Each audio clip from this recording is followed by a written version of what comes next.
2 is worse than week 1. So Immortals has that in the back of their mind, and they do not want to collapse. And I also want to point out that both these teams come in having played against an aggressive early game comp, and both of them kind of look for more of the scaling approach. Immortals certainly were found out by the Gigabyte Marines. You could say the same thing about Fnatic. So how this draft plays out may actually be very different to what we saw in Game 1 and Game 2, because maybe this will be more of what we've seen so far in Week 1 of the group stage of Worlds, maybe more of the passivity in the early game, because so far today, it's been the proactive team getting leads, and I'm not sure if either of those teams will opt into being proactive. We'll see what happens into this one as we get ourselves through the first beginning of the ban phase. Sejuani and Gragas off the table. Of course, we haven't seen Sejuani out of Smithy yet, but we know a lot of teams prioritize that champion quite a bit. Kalista, no surprise there, and the Syndrome means not as much lane priority for Caps.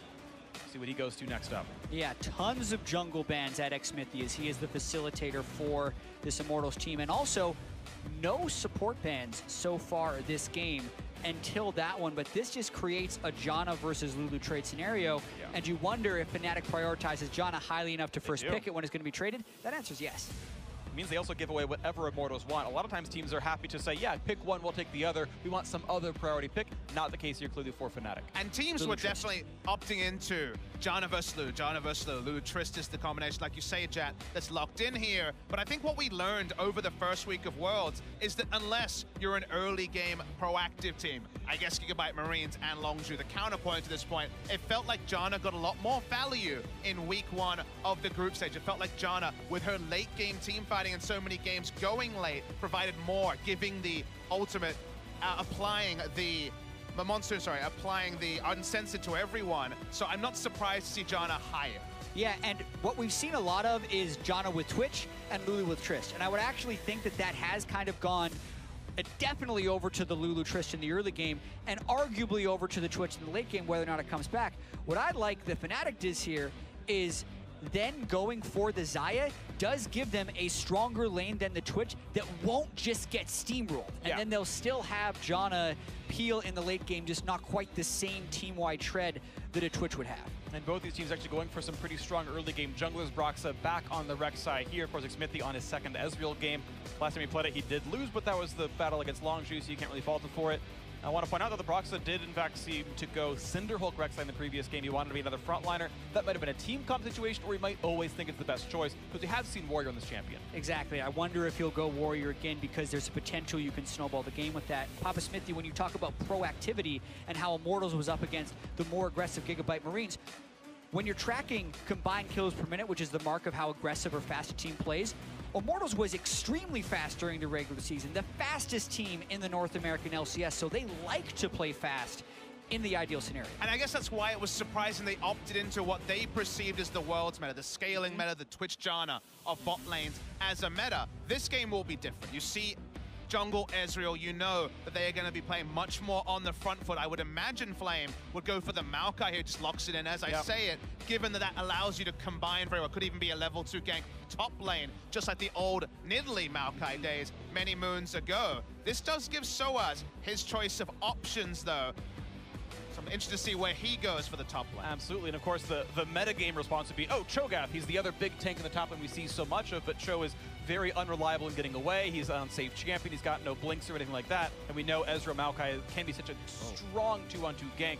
Blind pick mid lane going to come through. Of course, it has to for Caps. He's going to grab Cassiopeia for himself, as Immortals are going to make sure that they get Pobel for matchup he wants. Yeah, with Syndra the only mid lane banned, the blind pick Cassiopeia does speak to a team fight that they expect to have a lot of peel for the Cassio, because Cassiopeia is a lot like a late game AD carry when you think about the need to protect it. And the Nautilus, so far only picked by C9, now by Fnatic. And the thought was you want a tank in the front line for this composition. You've got two great front liners, or two great damage dealers in the back line. What can you pick that won't die right away to Ezreal? Nautilus has escapes. He's gotten buffs to his Q cooldown, the mana cost, everything else like that. Orianna going to be the response in the mid lane here for Pobel. And while it's a standard champion for where the meta is, that's only the second Orianna of group stage. It was only Faker picking it into Scout's Lucian so far. Does give them an element of scaling.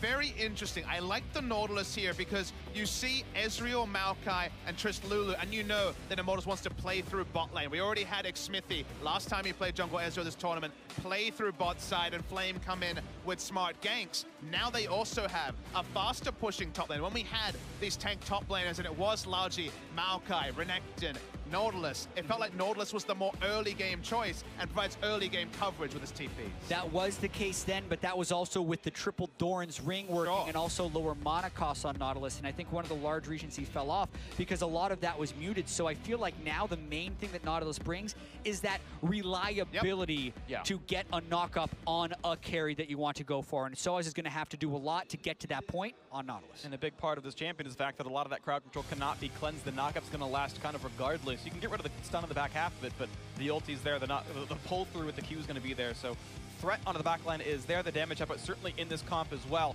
You can see these lineups on your screen. Another Ezreal for Xmithie, a champion that I like seeing, and I like how much we see Ezreal, that he's there as a flavor if a team wants to play a comp like this, but he's not the 100% pick ban champion, you know, like Kalista or something where it has to be removed every time. And also, I do think there's a lot of hedging of bets when it concerns the late game team fighting in this game. I don't think there's a super clear cut, this team comp and this champion is way better in the late game, because you would think it would be the Orianna Maokai team in some ways, but they have the Ezreal thrown in there in the jungle. And then on the same sense over on Fnatic, they have that Rek'Sai who isn't necessarily a great late game tank and no Twitch to kind of carve it out. So very much about just who gets ahead in this game. We'll see who does here. 2017 Worlds continuing here with our third game of the day. Still waiting to see who is going to make it out of Group B. If Fnatic dropped this game 0-5 is an unrecoverable scoreline. Otherwise, though, they are still alive, but they must win to do so, and they've got to get their next win against the Marines afterwards. But that life could be had for them. Immortals, after you could consider an upset loss to Gigabyte Marines earlier, now on the back foot, need to find some ways in, whether that's going to be a tiebreak for first, a tiebreak for last, or something else. Wait to be seen. Always like to scrutinize how teams play both with and against Ezreal jungle, given his power as a level 2 ganker. Fnatic are in the brush, not spotted yet. So they're going to land a little bit there, and there's going to be, of course, no CC to be had. There's no way for that to happen here. Xmithie going to take some poison, some damage, and actually that's an early flash forced out. Nautilus here as well. They've got to respect that. A flash Q, and it's going to be the tank coming in for Cody's son, then Rocket jumps away. If that was a pull on Xmithie, that was a dead Ezreal, so the right choice. Yeah, and a lot of things right there, how Cody's son saves his summoner spells, but has to skill W first, which can take away from their early push in a cull lane that they are expecting to win lane with. Same story with Soaz. He did hook, skill up the hook first, so of course he will not have W or E for a bit more wave control. Trades on both sides, but Xmithie losing his flash. Still probably will be proactive at level 2, but doesn't have the ability to get out if he does commit here. Just the red buff pull coming through for both these junglers here. Not a lot of damage dealt elsewhere. You saw Flame duck down to unleash the camp for him a little bit, and looks like actually So's going to be in lane in plenty of time, so his roam down to the bot lane will not hurt him in the laning phase other than his skill choice. So far, perfect CS for this one, and only one drop by Flame. An extremely aggressive jungle pathing by Xmithie. A flashless invade here against a Rek'Sai who will tremor sense him. He's just going for a kill. Finds some slow with the red buff. Arcane Shift already down. Force the flash on Abraxa makes it happen. That was ballsy, but it worked out for Xmithie. I mean, jungle Ezreal is unmatched in dueling early on in the game. Gets the Q onto him, and that's pretty much all he needed, unless a collapse would have come from Caps, which it did not, since it was so early. But I feel like the extra part of the puzzle that needs to be complemented is, don't you expect him to be a little bit more hesitant, maybe even a second or two more hesitant when his own flash is down, but he knows the texture of the matchup. He knows he has a massive invader's advantage, and this is why tank jungle players detest having Ezreal in the meta. The moment he arcane shifts in, your only real option is to flash out. Yeah, and he had to do that right there. So Xmithie getting rid of 2 of the camps plus the scuttle on this side of the map, including a buff steal as well. We'll see if Broxa can match the blue himself, where he has to take scuttle and recall, because it is an injured Rek'Sai here who lost about 400 health doing the initial clear. To knock up on this, we'll clear it away, but yeah, we'll see what comes in next, as Ole wants to make sure blue's not being stolen, and he realizes it's not. Also just got to see the all-time record of the EU LCS teams versus the NA LCS teams at World. So that's 2013 onwards, since the inception of the LCS. Incredibly close. Yeah. 13-12 between EU and NA, and it always seems to have very pivotal games as well. This one of those as well. A loss would eliminate Fnatic, or rather a Fnatic, an Immortals win would eliminate Fnatic, and a Fnatic win would keep them alive and also make it more difficult for Immortals to advance. See if they get help from Longzhu or the Marines later on in this one. Even Fnatic themselves can actually drop a game to Immortals, then beat Marines to like make that easier. You know, they can still help them out. The camaraderie can still happen for the Western teams. It's so fun, like the battle between the North America and Europe, because half the time we're just battling, saying we want to do better. Then half the time it's like, yay, the West won a game. Like at a certain point, America cheers for Fnatic and like wants them to do well. I do admit, as an Australian, I kind of take a back seat, watch from afar, and just enjoy my Korean games and kind of ignore you guys squabbling. But of course, it does add to the drama, I have We're to say. fighting for table scraps. We all know Korea is the best region League of Legends, but second best is up for grabs every year, and sometimes first best can be up for grabs. I may know it, but I still love hearing it. Of course. I like to pander to you, make you feel good about yourself, and we are to this one right now. Very close landing phases across. Looks like a small lead will go to Flame in CS. He catches this wave up. 9 CS and Ezreal lies to a little bit, but still props to Broxah for keeping up an XP despite that jungle invade from earlier on. Just takes the bigger camps. Yeah, and he actually does have a camp advantage because he's cleared both Krugs as well as a lot of Raptor camps. So his gold lead is 160 over Xsmithy right now. Yeah. Just good early pathing there by Broxah when dealing with the invade even of Xsmithy. It's very interesting that Reckless actually backed early. Support did not. Rez just stayed in lane, but backed early just to pick up a couple of long swords to find a pushing advantage in bot side. Supports are expected to stay in lane as long as possible to get big parts towards their first item, inevitably the Ardent Sensor. And actually, he kind of snuck it back, but lost some CS for it. It happens. Cap slowed down. Bolter wants in. A nice juke gets away from Xmithy's Q, but he's got to run out of places to go. The flash's available. Here comes Rek'Sai. The knockup's going to be had. Look at a knockdown and a pole. Do they have it? Yes, they do. First blood. 2 games in a row for Broxah's Rek'Sai. Just a big chase by Immortals right there. They felt so empowered getting the chunk on Caps and knowing he was low on mana, but he has just enough to take enough of Pobelter's health bar so Broxah can finish. Over-aggression there by Immortals, chasing down onto Caps. And it's of course the duo we don't talk about a lot. You don't hear about a lot in the ULCS. Caps and Broxah actually in the right spot there, clearing the Raptors, kited back excellently. Big stuff there for Fnatic. Getting any advantage against this Ezreal allows Broxah's life especially to be a little bit less of a headache because he doesn't have to respect Xsmithy invading with an item advantage.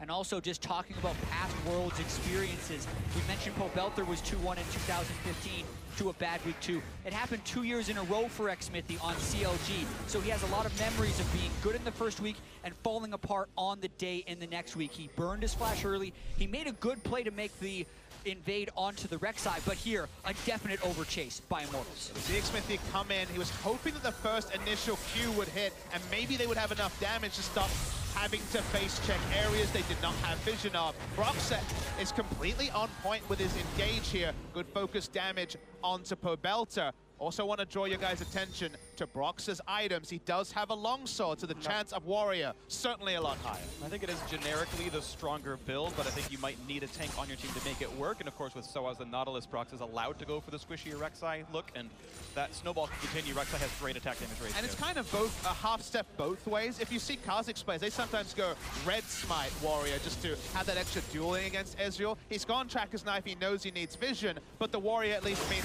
if there's ever a turn, there's the chance of an outplay.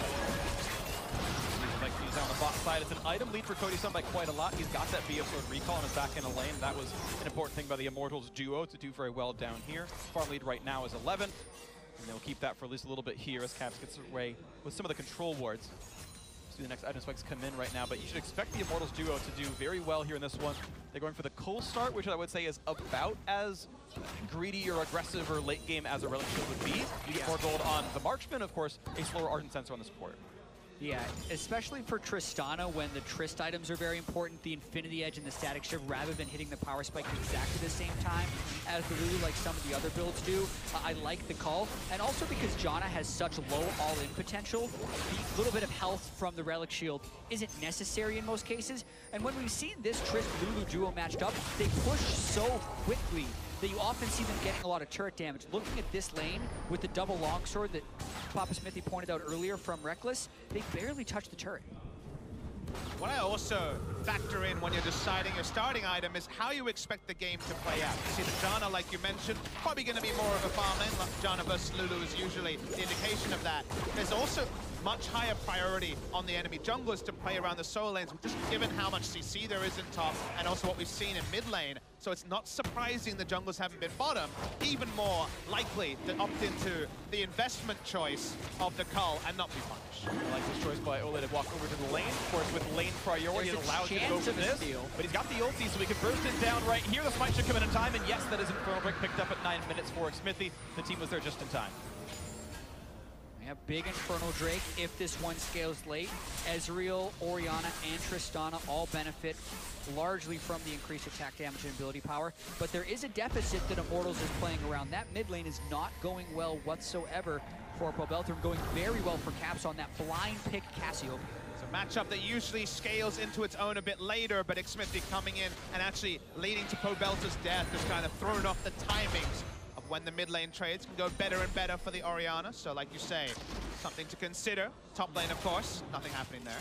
Yeah, there's a farm lead though, and that's always interesting. Just seeing that Flame right now up about 10 is solid play. He's doing nicely for himself, and of course, what's the more highly prized tank in the matchup? We certainly see a lot more Maokai than Nautilus, so some of that could be champion strength, or at least perceived strength, but solid right now still. This game 800 apart, and Caps looking for the roam top side, and then decides better of it. Yeah, still getting a lot of topside pressure out of Caps having that mid lane priority onto Pobelter. If they can catch where Xmithie is, it allows them to make many more plays. I'm still waiting for when the Nautilus or the Maokai enters the game, because especially with two warrior junglers in this game, whoever the tank chooses to initiate on is in grave danger. So wherever they use it is, whether or not it's successful, has a huge output on this game. Right here looking at more pressure in the bot lane. Nice little route there. You're seeing the results starting to show for the Immortals duo, getting some attacks onto this bot lane outer turret. It's a couple of ways away from dying. The question, though, is then jungle pressure. If you can push it down with a teammate joining in. So little counterplay available for the side of Fnatic. There's two control wards, one in the lane and also one in the river brush. No teleports coming from there, so they know Soaz to join. Powering it down. The attack speed is in. They got to get away from not getting the explosive charge onto them, and this will be first turret going down. Again, lane priority mattering.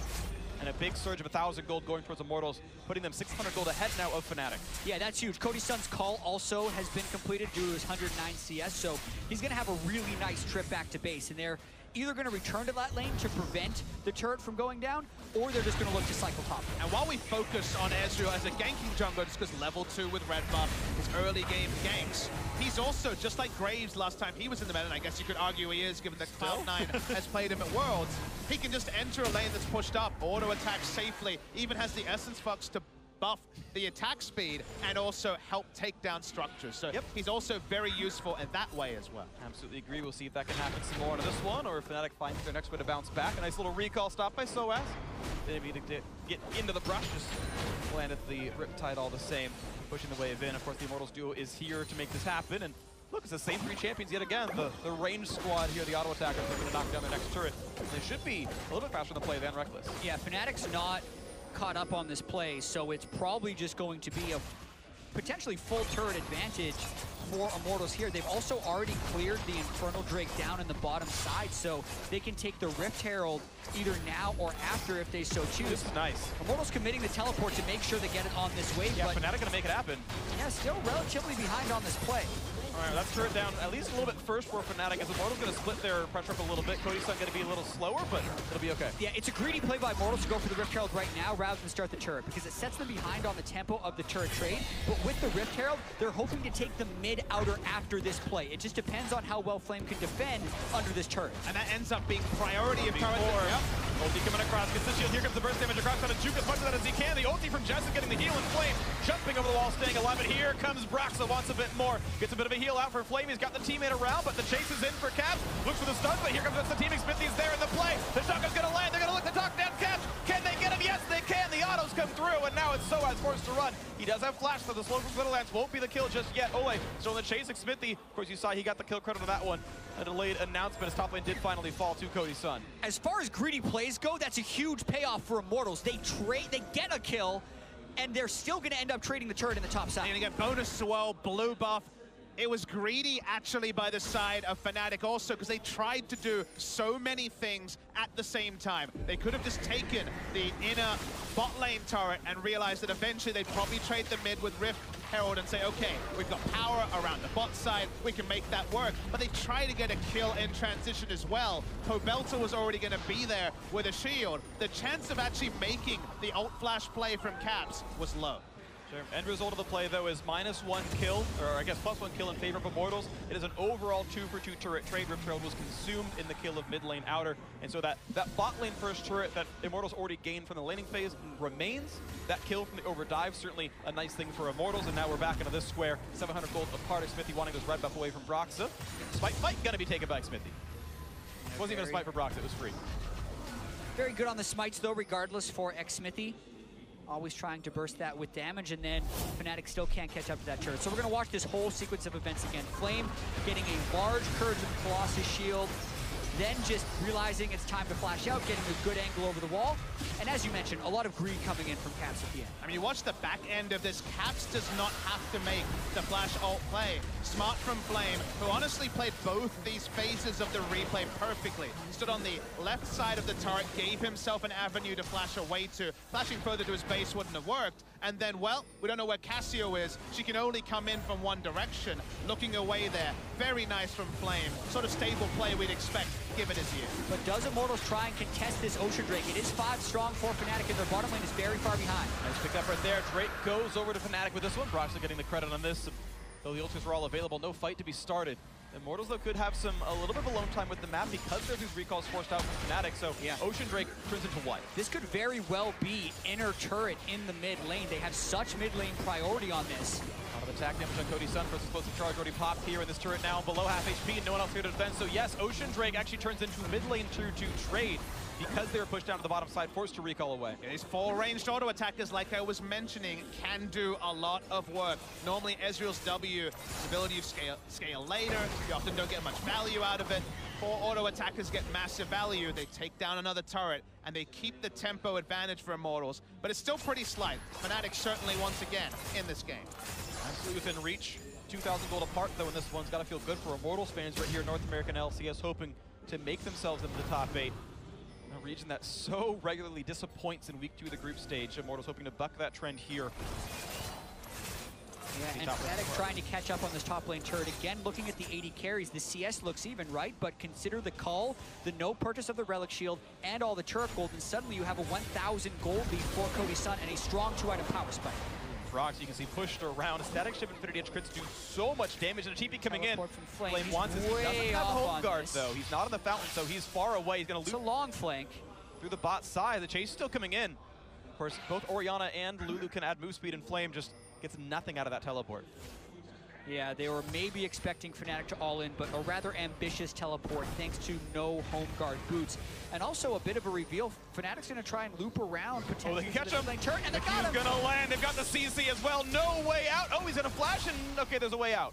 The miasma was short by Caps, so he was able to flash away instantly. But you see why they wanted, why they opt into the Nautilus. The pick power of being grounded after being stunned is very relevant. There isn't much escape to that.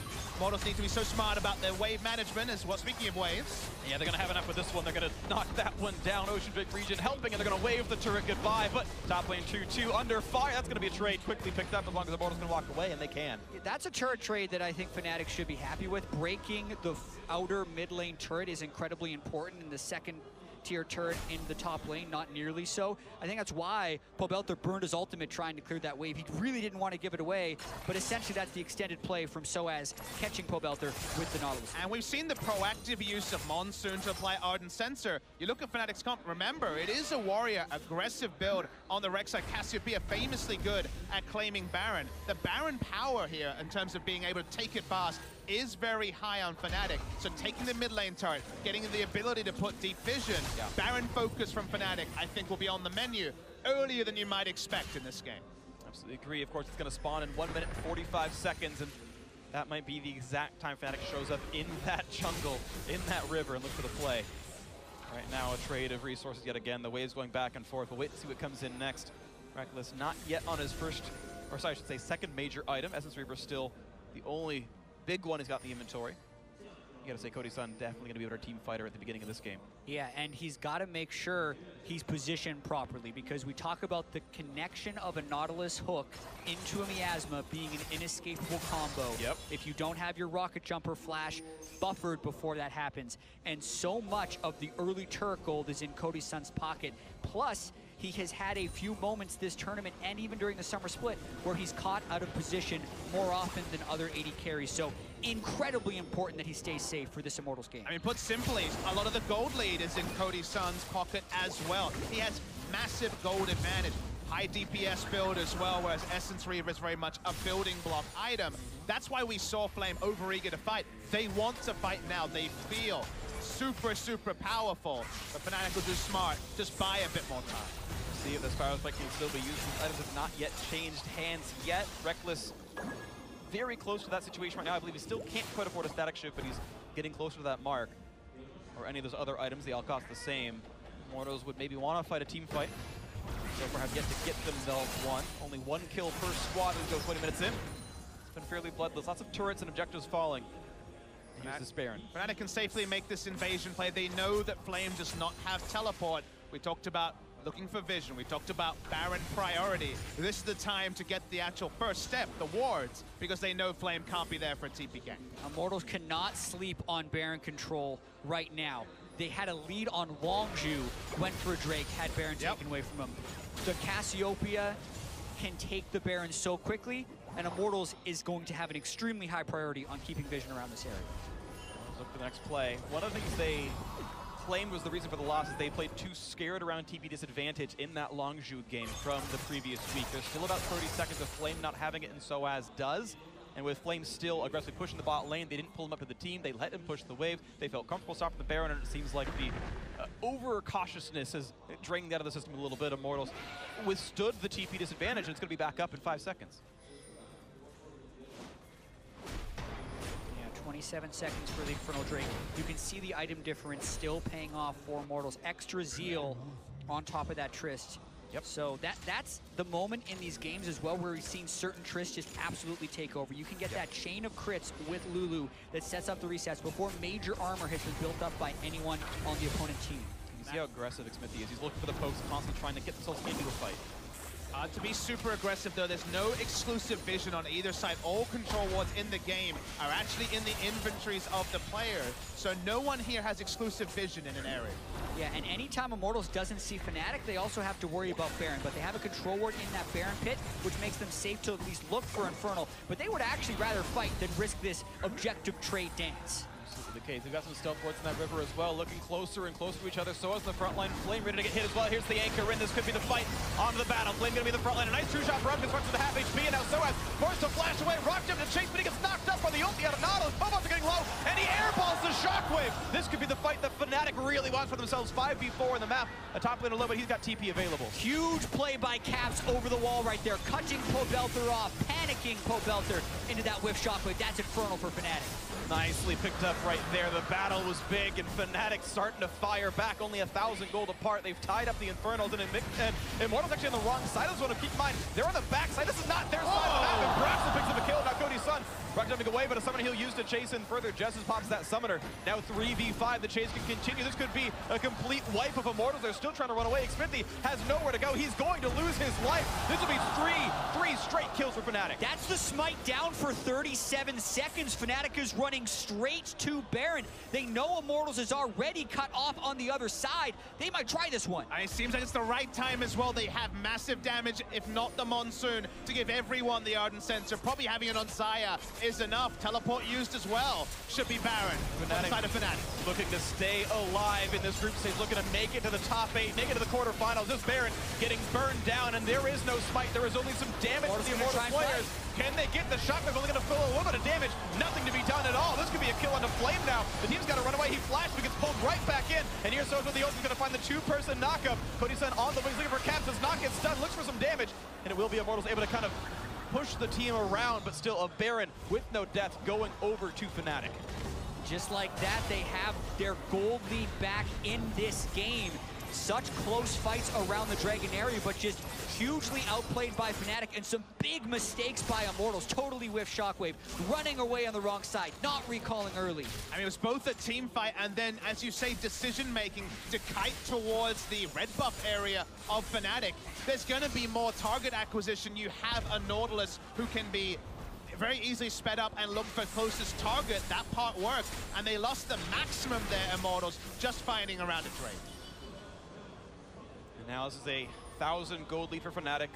They are still wearing the Baron buff for the next 2.5 minutes. They can get a lot of advantages with this. So Caps, of course, had missed the last ult flash. This time, he's waiting. He's waiting for a moment. Doesn't get the stun, but the moment that Pobelta was grounded, his options were small. Yeah, and Cody's son and the rest of Immortals pathing so up towards the top side, trying to kill Soaz, puts them in a really poor position for the actual fight. They knew exactly where Cassiopeia was, and by chasing up top, their tank line abandoned the Cassio and then overstaying by Ole. They thought that if they stood in a control wall, they can make this play, but we've seen before, people predict that there are supports in that brush.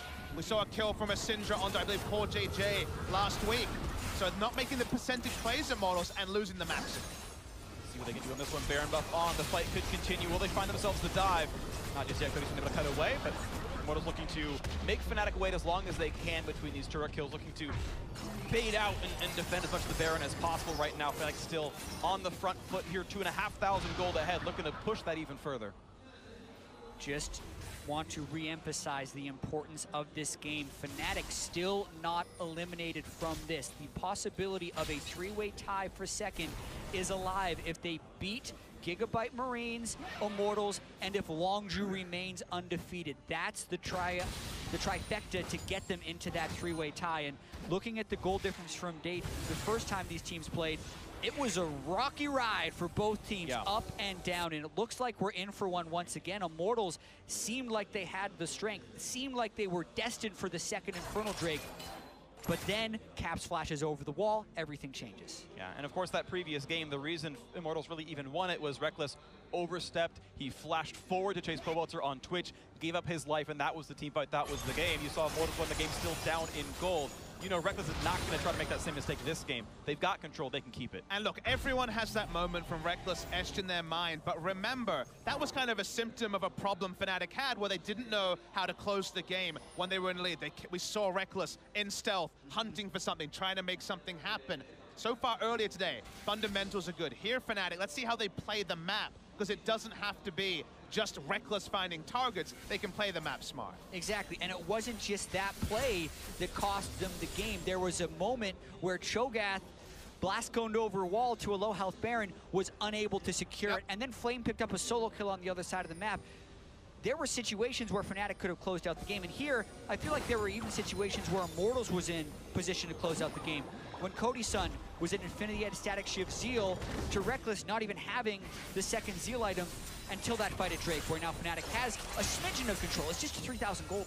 And then you look at the side of Immortals, how to get back into this game. They need to find a way to make team fights more predictable for Pobelta. He's the one that's had to deal with Caps flashing after him, with Nautilus on his case. They need to find a way to cement something they can defend. Maybe it's a shallow control ward line, but a control ward line so that Orianna can be the facility, can actually choose the ball position rather than being forced into ults. And I think a lot of it is about avoiding flanks. I think the frontline to frontline team fight, when one team has a last whisper and the other doesn't, as is the case right here, Immortals can win that fight with the attack speed of the Ezreal, as long as they're not over-chasing Soaz sideways to expose themselves to a Rek'Sai or Cassiopeia flank. We'll see what comes into this one.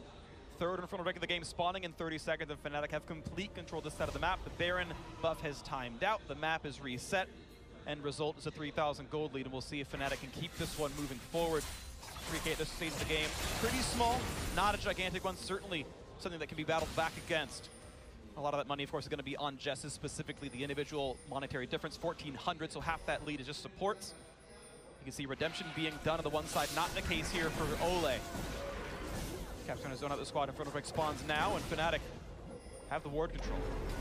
You wonder, is Immortals just going to force this fight? Caps in that flank position He again. gets the catch out of the one, a lot of damage on Xfinity, forced to flash away, but now the Soaz And Paps actually zoned out as well. Smithy's so low, though, that looks like Immortals can't do much more else, but so has Juan City. He's got the front line. He's going to get the backline access onto Pobel, but the knockup is there. Ezreal already shifting backwards even more.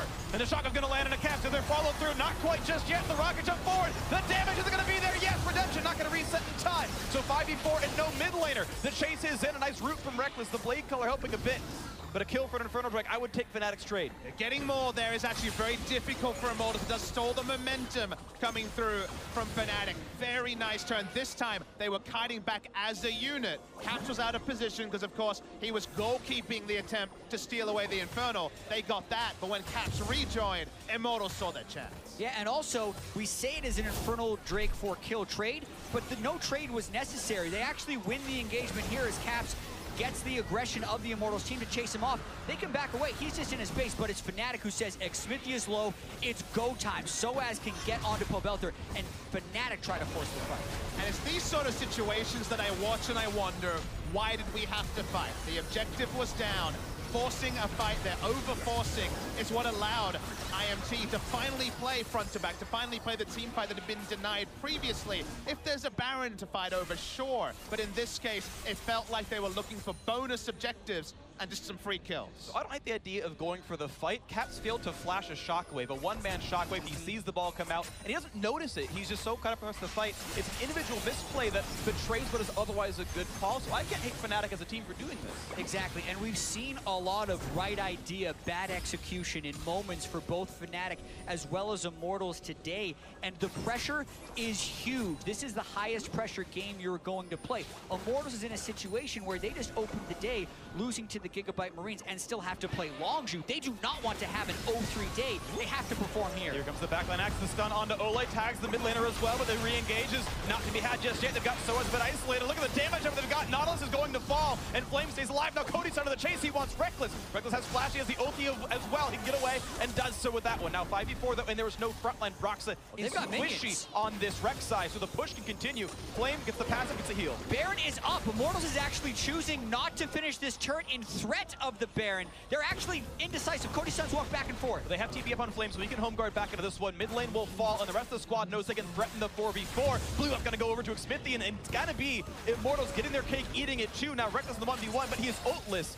Cody Sun would probably win that fight with barrier up. Incredibly brave of Reckless to walk up there to defend the inhibitor, but Cody Sun did not know who else was behind Reckless. So many things happening in an instant when we see these pivoting decision-making choices. Immortals now actually being the ones to turn on the Baron. Could very well be a smite fight. Definitely not easy. TP available, Soaz coming in right now. Broxa over the wall. Who's going to win this one? Xmithia rarely misses in North America. Will he miss it? Worlds, he picks it up. This is the fight now. 5v5. The front line's there. Shockwave pulls in one. They've got Broxa. Now it is Soaz the front as well. Can they keep him alive in this one? A nice stun. Only finds one, though. Flame going to stay alive, but a poke coming through for Xmithia. Baron picked up for Immortals. They got the kill as well. They can walk away cleanly. It actually becomes a 50-50. I thought Cody Sun would be looking to ultimate away the Rex side, but they did not even get that ultimate off, and it became the 50-50. Immortals now, with their heroic play, regained the lead. Immortals made so many decisions in a small amount of time. They threw the gambit of pushing through mid. Fnatic went and could talk Baron control, but Immortals realized, leave Cody Sun DPSing turrets, send everyone there,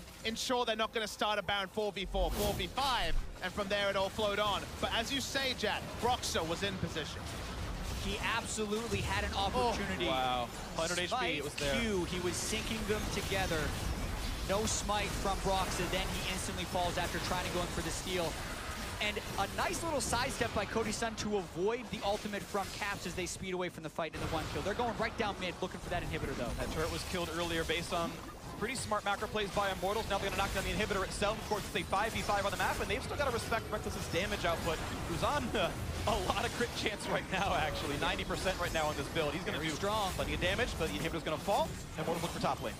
Frontline disadvantage, though, on the side of Fnatic here. When it comes to for Immortals, they have only the Maokai in the front line. No Last Whisper may cost Reckless, but he shreds everyone. They're pushing so aggressively. The wave is actually rather difficult for them to clear. They didn't precast the Shockwave catches, and Soaz gonna flash away, staying alive with that Monsoon plus flash down. Trade for Shockwave probably worth it. Here's gonna try to heal back up and get back to the fountain. Wave is gone. Having the Janna ultimate down, both summoner heals down. Soaz, no stone plate to be seen, still very low with no flash. They can focus him more readily with the front line. Still 2 minutes on Baron. They want to crack the second inhibitor on the next push. He's back to full health, and Fnatic have all 4 of their combat ultimates available, everything except Monsoon. Brock's awaiting the wings, he's squishy, turret goes down, Baron's still on for 2 minutes. Immortals missing True Shot, Barrage, and Shock up in this one. Could be really meaningful cooldowns to lose out on. Xfinity going to push in the mid lane wave, hoping to create a bit of a pincer here and threaten the Nexus itself. Brock's at half health, needs to go back to the fountain and heal as well. Immortals looking like they still might want to keep going. No wave right now in top lane, though. Yeah, they know the Janna ult is still down. That's so much team fight power, but they don't necessarily have control wards on all of their flanks. They can't ensure that they get that safety. I'm going to back out. You're seeing, over the course of this game, 20,000 out of Cody's Son. This is a player who honestly felt he had an okay split in North America, but it felt like the team was doing so well and he was a beneficiary. This is a game he's stepping up big. And I would argue that a lot of those numbers are back-ended because the early fights where they couldn't fight 5v5, where they couldn't fight in terms of being front to back, really cost Immortals. It's when they actually found safety for Bobel to be a facilitator. Cody's Son's been free hitting. He focused on the last whisper into the Lord Dominic's earlier, and he's able to take down the closest target. And he's just bigger than Soaz right now. He can kill these tanks very quickly. A trade right now in the mid lane. Mid-tier 2 gonna fall as a result of the Mountain Drake pressure from Immortals. They will get that kill picked up. I didn't see anyone got local gold, but it's more map pressure. 6 now for Fnatic. That's what it's about right now. And also, can they get out? Because they haven't been the strongest in team fights. Anything can still happen, though. The gold is 500 different, and Immortals has an angle on Fnatic. Can they find Xfinity getting 4 hits with a True Shot? Barrage is going to jump this wall. There's not very much vision for either team right here, so Immortals is somewhat blind in going in here. If Fnatic sneaks somewhere, they could get a flank. It all depends on how these fights play out. Neither team is willing to make a very aggressive move, and they're out. And the Krugs end up being Tremor Sense in this case. They follow the nearest possible target. They follow Fnatic out. They know which way they went. It does end up being a pretty safe escape with most of the Krug gold going over to the European squad. And as you mentioned, 500 gold apart. We've reset. Baron's going to time up before the next time these teams even meet each other. The only difference being, though, mid lane inhibitor being dead should give Immortals map control. To me, the biggest difference is the frontline tankiness. Double Randuin's is complete for the frontline of Fnatic. And while the last Whisper item is probably going to be later, maybe even absent from Fnatic because it's only Maokai building tank stats, there is a difference in how long it'll take, even with all this AD, to power through the front line. Well, he's got the money. Reckless sitting at about 1,500 gold right now. He can also sell the Targon's Break for another 400 or so, so we can certainly pick up his next piece. He has about 2K now. He's very close to Lord Dominic, which I would personally put him in the lineup. I don't think he needs the lifesteal, but we'll see what happens here as Immortals. We're going to keep pushing in the bot lane. See what they can get out of this. Miasma, such an insane defender of turrets when there's no Baron because all the minions basically die. Not to mention if you want to step up to hit the turret on a Miasma, you can no longer escape and you'll almost instantly be initiated on. Not a single hit by Immortals on that wave to the turret. Turret's full HP right now. We'll see the next wave coming through. The Cody's Son wants in, and they're not going to mean too much. The wave crew not yet there for the Fnatic bot laner. Shockwave again. They go for front lane because they have the damage of it. Will Soaz fall flame. Rooted in the turret, but he pops the stone plate, staying alive a little bit longer. A big 3-man shot right there. Pulling back into the flame. They get the first kill. It's Reckless getting that one in trade as one more comes in. It's the bot lane, the support going down. 3v4, Immortals forced to run away, but Fnatic, they want this one. The chase forward on Purple, they're not quite the blade color range and just barely missing onto that Miasma. There's still more to be done. They're looking for the kill. Reckless going to come in and Brock's going to get the kill credit on that one. And the flash bar goes on. The insect, but betrays his teammate. And it's going to be the ace for Fnatic. Cody's Son loses his mind by flashing into an entire team at the end. And we talked about the volatility of these fights. Fnatic might win off this. The wave is close. Everything stacked up at the same time. Flame taking insane turret shots. Free autos onto him. No one else is tanky. They kept going in. They had the flashes up. And like you say, Jad, they want to force right now. Ole up in 9, Flame up in 12. There's 4 people. This probably isn't the end of the game. But it is inhibitor at the very least. It's going to die, and they're actually going to look for the Nexus turrets. You're seeing them cheat forward. Ocean Drake region, keeping them topped off a bit more. Here comes Ole. He's got to respect this. Here comes the Maokai as well. 15 seconds before a carry spawns, and here comes the wave. Flame the knockback. Can they get Brock to look at it do it? He's going to flash away. Stays just barely alive. And they're going to look down to knock down turret number 1. Here comes Orianna in 3 seconds. The ulti on the back line. A knockup is there. Cap's a bit low. Do they have the damage controls? Must go big. Shockwave. Ken is Reckless. Now on to the Nexus they're going. Do they have the damage output? The hits are coming in. Is it going to be the game? Fnatic. We're going to knock him down. Will they get Soaz? He's trying. It's the game. Fnatic 1-4. They knock down Immortals. After the tragedy of 2014 for Reckless not killing the Nexus against OMG, Soaz makes it work with his dying breath. We said they needed strength of conviction. We said they stood up to Longzhu. Did they win? No. But did they capitulate? No as well. Here, after one passage of play, they take all the variables in. They feel like this is the only time they can close out the game, and by a hair's breadth, they do. And how fitting is it for the Fnatic Immortals rematch to end with an 80 carry, flashing forward, dying after a mid laner. This time around, Reckless on the receiving end of the kill, leading the charge into the base. And all the tilt after game one from Soaz. He did leave it with one final remark that at the very least, he wants to get one satisfying win at the World Championship. The thing though, is they're still alive. Yes. If they beat the Gigabyte Marines and Longzhu continues to go 6-0, they will enter that tiebreaker for second place. And we thought today we would enter the day and this meme of NA's performance in the second week of Worlds would go away. Immortals looked strong. They were the team you were going to tip. Suddenly, they are 0-2, and suddenly this group is not decided.